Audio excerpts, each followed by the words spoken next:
জোরে কোন সুবহানাল্লাহ। এবার আমার বাবা আদম নবী যখন মা হাওয়া আলাইহিস সালাতু ওয়াস সালামকে বিয়ে করলেন, বিয়ের কাজ সম্পূর্ণ হয়ে গেলেন। বিয়ের কাজ সম্পূর্ণ হওয়ার পরে বাবা আদম নবী আবার সামনের দিকে যাইতেছেন।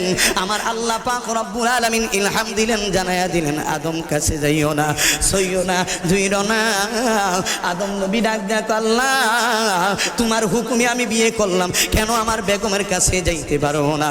আমার আল্লাহ রব্বুল আলামিন ডাক দেখো, আদম যাইতে পারবা, তুমি আগে হাওয়ার মোহরানা আদায় করো। আগে কি করার জন্য বলছেন? হাওয়ার মোহরানা আদায় করার জন্য। বর্তমানে বলেন মোহরানা বাংলার জমিনে আসেনি? আছে। কে কইছে আছে? এখন বর্তমানে মহারা আগের নবীর যুগে, সাহাবীদের যুগে, তাবেঈনদের যুগে কে পাইতেন মোহরানা? নারীরা। ঠিক কিনা বলেন? এখন বর্তমানে কে পায়? ছেলেরা পায়। ছেলেরা পায় না? 2 লক্ষ 3 লক্ষ টাকা দাবি করে। কার কাছে? মেয়ের বাবার কাছে। আবার ছেলের অনেক কিছু আছে, ধন সম্পদ আছে, টাকা পয়সা আছে, সব কিছুই আছে, কিন্তু একটাই সমস্যা, ছেলের মোটরসাইকেল নাই, বন্ধু বান্ধবের মোটরসাইকেল আছে। ঠিক কিনা বলেন? এবং আবার কিছু কিছু সন্তান আছে লেখাপড়া করে সুশিক্ষিত হয়, ছেলের কিছুর দরকার নাই, ছেলের চাকরির দরকার, ঘুষ লাগবে, এই জন্য 3 লাখ টাকা দিতে দাবি করবে। ছেলে প্রবাসে থাকে, ওই ছেলের জন্য কি করতে হবে?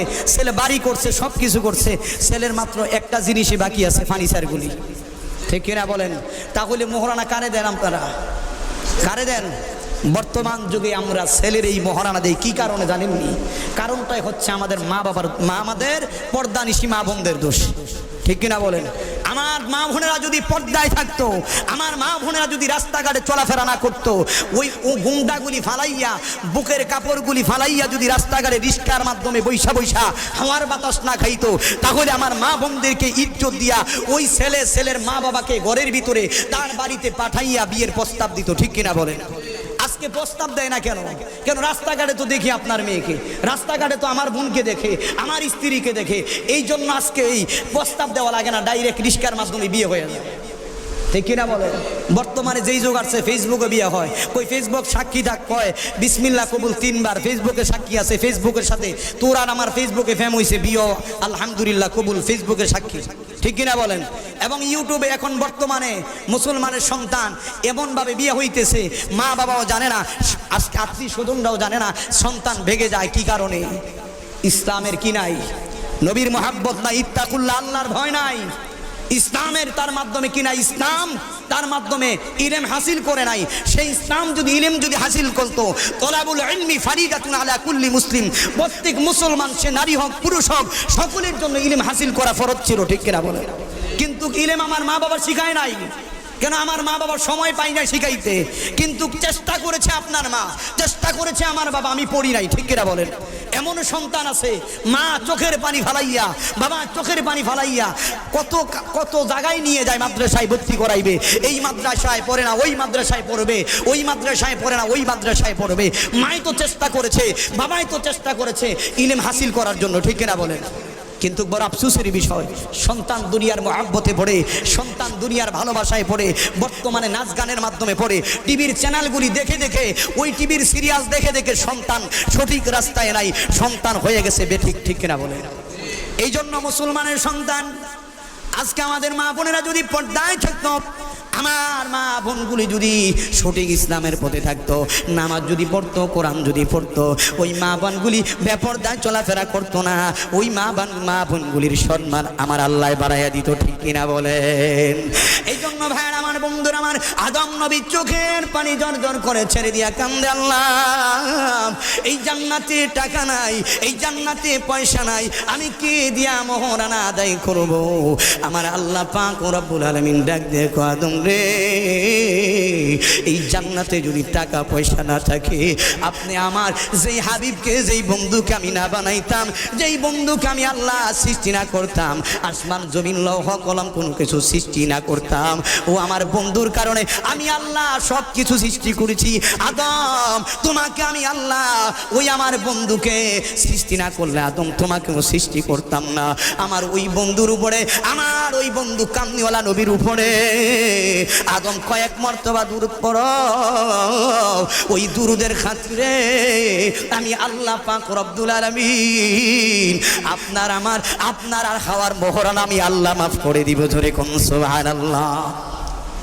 আরে আমার ভাইরা বাবারা বন্ধুরা আমার আল্লাহ পাক রব্বুল আলামিনের দরবারে বাবা আদম আলাইহিস সালাতু ওয়াস সালাম ওই হাবিবের উপরে আমরা যেই নবীর উপরে দুরূদ পড়ি রে, ওই নবীর উপরে কয়েক মর্তবা দুরূদ পড়িয়া বাবা আদম নবী যদি মা হাওয়ার মোহরানা মাফ পাইয়া যায়, আমরা তো হইলাম ওলাকাত, কারণ আমরা বানি আদম, আমরা হইলাম শ্রেষ্ঠ জাত, আমরা হইলাম শ্রেষ্ঠ জাতি, আমরা হইলাম আখিরি জামানার নবীর উম্মত। ওই নবীকে মোহাব্বত করিয়া রে, ওই নবীকে ভালোবাসিয়া আমি আর আপনি যদি ওই দয়াল নবী কামনিওয়ালা নবীর শানে দুরূদরা পড়ি রে, ওই দুরূদের খাতিরে আমার আল্লাহ পাক রব্বুল আলামিন আপনাকে আমাকে মাফ করতে পারে কি পারে না?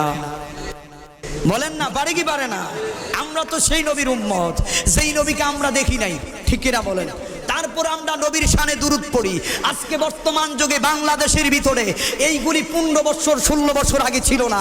বর্তমানে যেইগুলি আল্লাহর নবীর শানে যখন মিলাদ পড়া হয়, দুরূদ পড়া হয়, আল্লাহর নবীর শানে যখন দাঁড়াইয়া সালাম দেওয়া হয়, কিছু কিছু ভাইয়েরা মুফতি মুহাদ্দিস শাইখুল হাদিস আল্লামা হওয়ার পরে তারা আল্লাহর রসুলের দুরূদ নিয়ে তখন বেদাত ফতোয়া দেয়, ঠিক কিনা বলেন? আমার রসুলের শানে যারা এই রসুলের দুরূদের উপরে যারা বেদাত ফতোয়া দিবে, আল্লাহর কসম করে বলি, তারা যেই মাদ্রাসায় লেখাপড়া করেছে, আমি অদম গুনাহগার সেই মাদ্রাসায় লেখাপড়া করেছি, কিন্তু আল্লাহর রসুলের শানে দুরূদ কোনো জায়গায় বেদাত পাই নাই। তারা কই পাইছে বলেন? তাহলে রাসূলের দুরূদ আপনারা পড়বেন কি পড়বেন না? বাবা আদম নবী যদি মা হাওয়ার, বাবা আদম নবী যদি আমার নবী আপনার নবীর উপরে দুরূদ পড়ে যদি মোহরানা মাপ পেয়ে যেতে পারে, আমি আর আপনি ওই নবীর শানে দুরূদ পড়লে আপনার আমার জীবনের গুনাহ মাপ পাইতে পারি কি পারি না? সন্দেহ আসেনি আপনাদের ভিতরে? কোনো সন্দেহ নাই। কেন? যেই রাসূলের কারণে এই দুনিয়ার জমিনে আসলাম, যেই রাসূল যদি এই দুনিয়ার জমিনে না আসতো, যেই রাসূল এই দুনিয়ার জমিনে ইসলাম না দিত, যেই রাসূল আমাদেরকে আপনাদেরকে যেই রাসূলের উপরে কোরআন নাজিল না হইতো, ওই রাসূলের কারণে কোরআন আমরা পেয়েছি, ওই কোরআন তো আমরা পড়েছি, যেই রাসূলের কারণে হাদিস পেয়েছি, ওই রাসূলের হাদিস তো পেয়েছি, ওই কোরআনে হাদিসে সব জায়গায় পাওয়া যায় আল্লাহর রাসূল সাল্লাল্লাহু আলাইহি ওয়াসাল্লামের শানে দুরূদ পড়া এটা কোনো বেদাত নয়, ঠিক কিনা বলে? পড়ার দরকার আছে না নাই? পড়ার দরকার আছে না নাই? আমরা তো পড়ি না, আমরা বর্তমানে ভয় পাই। মনে রাখো মুসলমানের সন্তান, এই নরসিংহপুরের এই হামদ জামে মসজিদের মাধ্যমে বলে যায়, আল্লাহর রাসূল সাল্লাল্লাহু আলাইহি ওয়াসাল্লামের দুরূদের জন্য যদি জীবন দিতে হয়, আমি অদম গুনাহগার জীবন দেওয়ার জন্য প্রস্তুত আছি, আল্লাহকে ছাড়া কারো কাছে মাথা নত করার জন্য প্রস্তুত নাই, ঠিক কিনা বলে? মাত্র আল্লাহর কাছে মাথা নত করব। দুনিয়ার কোনো মুসলমানদের কাছে, দুনিয়ার কোনো নাস্তিকদের কাছে, দুনিয়ার কোনো বেঈমানদের কাছে আমরা কি করব না? মাথা নত করব না, ঠিক কিনা? রাসূলের শানে দুরূদ পড়তেছি এবং হামেশা পড়ব। আমার আল্লাহ পড়েছেন, ইয়া আইয়ুহাল্লাযীনা আমানু সাল্লু আলাইহি ওয়া সাল্লিমু তাসলিমা।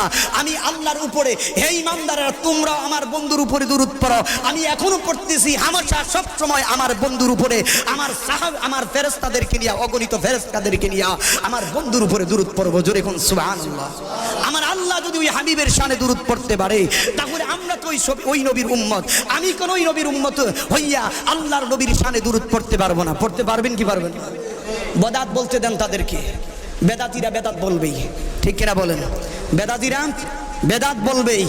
আমরা যদি এই রাসূলের দুরূদের জন্য যদি জীবন দিতে হয়, আমরা যদি প্রকৃত ঈমানদার মুসলমান হয়ে থাকি, আমরা যদি আখিরি জামানার নবীর উম্মত হয়ে থাকি, তাহলে আমরা ওই নবীর শানে দুরূদ পড়বেই পড়ব, ঠিক কিনা বলেন?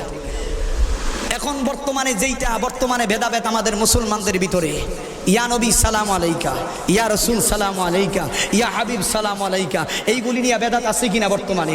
মুসলমানের সন্তান শুনে রাখো, হইতে পারে নরসিংহপুর মসজিদের মাধ্যমে আমার এটা জীবনের শেষ জুমা, এটা আমার জন্য জীবনের শেষ জুমা বসেই এই জায়গার মাধ্যমে, এই মিম্বারের মাধ্যমে বসি। কেন হইতে পারে? কেন সবাই চক্রান্ত করে আল্লাহর রসুলের শান যারা বলবে, আল্লাহর রসুলের মান যারা বলবে, তাদেরকে বর্তমান যুগে কিছু কিছু ইমানদার নামের মুসলমানদের নামের মুনাফিক আছে, তারা আক্রান্ত করতে চেষ্টা করে, ঠিক কিনা বলেন? ঠিক কিনা?